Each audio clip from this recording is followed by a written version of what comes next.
Саламатсызбы, Ахмат мырза? Студиябызга кош келиптирсиз. Келе жаткан майрамыңыз менен. Менимче сиздин учурдагы биздин мырзалардын бардыгы эле армияга барган болуш керек, мекенин коргогон болуш керек. Бул чыныгы сиздердин майрамыңыздар. Сизди эфирге чакырганыбыздын себеби мына кийинки күндөрү бизде өлкөдөгү саясий абал бир топ олку-солку болуп жатат. Бул жерде мунун негизги себебинин бири келе жаткан шайлоо. Ушул шайлоого даярдыктар кандай, сиз катышасызбы деген биздин көрөрмандардын суроолору бар эле, ошого азын улак жооп берип койсоңуз.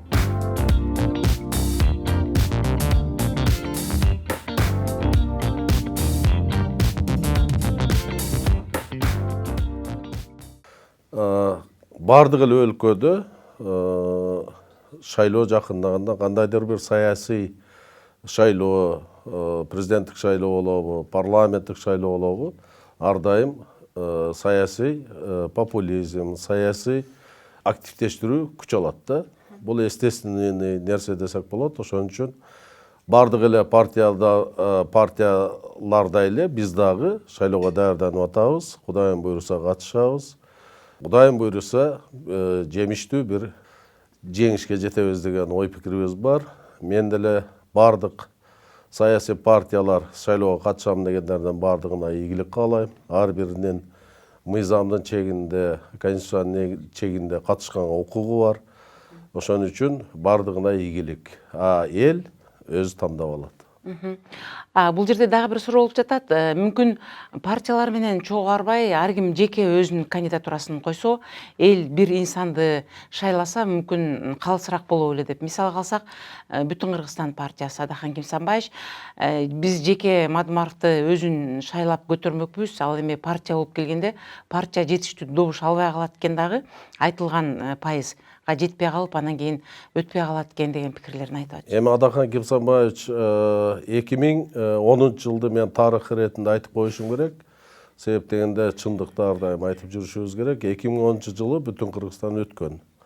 Бирок ошол мезгилде 2-3-4-5 участокты жокко чыгарып, Бүтүн Кыргызстанды мындай четте калтырып коюшканда, алган добуш менен өткөн деп мен айта алам. Биринчиден. Экинчиден, Адахан Кимсанбаевич бул көп жылдардан берки такшалып калган саясатчылардын бири. Бүтүн Кыргызстандын эле бардык эле саясий партиядай шайлоого катышканга укугу бар. Ошон үчүн бардыгына бирдей эле мындай условия.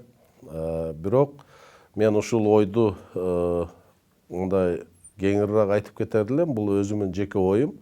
Эгерде 120 мандат болсо, 120 округ кылып, ошол ар бир округтардан саясий партиянын мүчөлөрүн, ошолордун ар бир партия өзүнүн талапкерлерин койсо, бул жакшы эл ошонун ичинен тандап алып, ар бир округдан кандайдыр ачык айкындык, жанакындай бүгүнкүдөй элдин арасында сөз болуп атпайбы?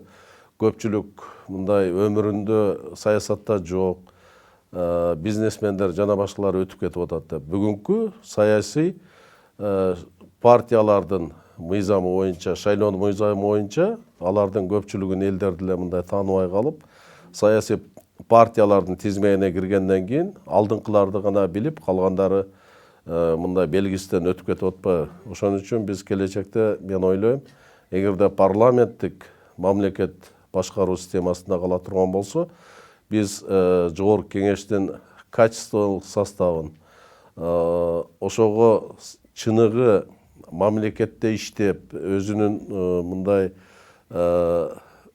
опыту бар, Сапаты жогору, сапаты жогору адамдар тандаш үчүн биз анда 120 округга бөлүп, ошол жерден талаш тартышуу, ошол жерден элдин элегинен өтүп келген туура болот деп эсептейм. Бул жолку шайлоодо сиздин байкашыңызча калыстык болобу? Жогоруда айтып кетпедикпи, жанагы Бүтүн Кыргызстан партиясы бир кезде алган, өткөн, бирок ал эмнегедир анын добуштарын, аларга берген добуштарды бурмалап жиберишти депчи.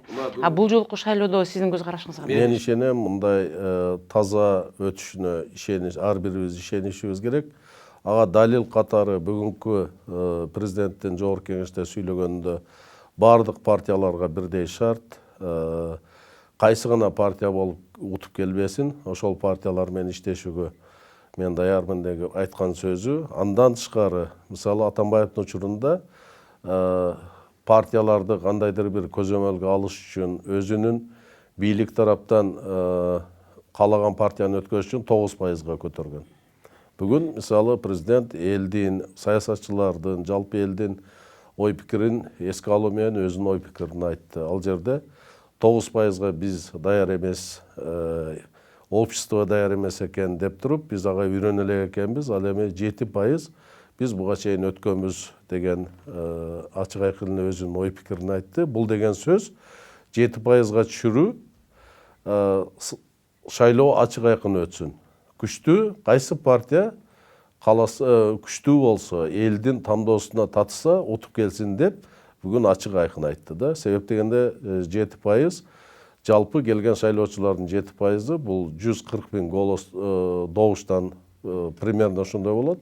Ошон үчүн бүгүн саясий конкуренцияга, саясий атаандаштыкка мындай жол ачылып атат десем болот да. Ошон үчүн бүгүнкү бийликтин ошо шайлоонун таза өтүшүн, шайлоонун тынч өтүшүнө биринчи мындай ачык айкын кадамы десем болот.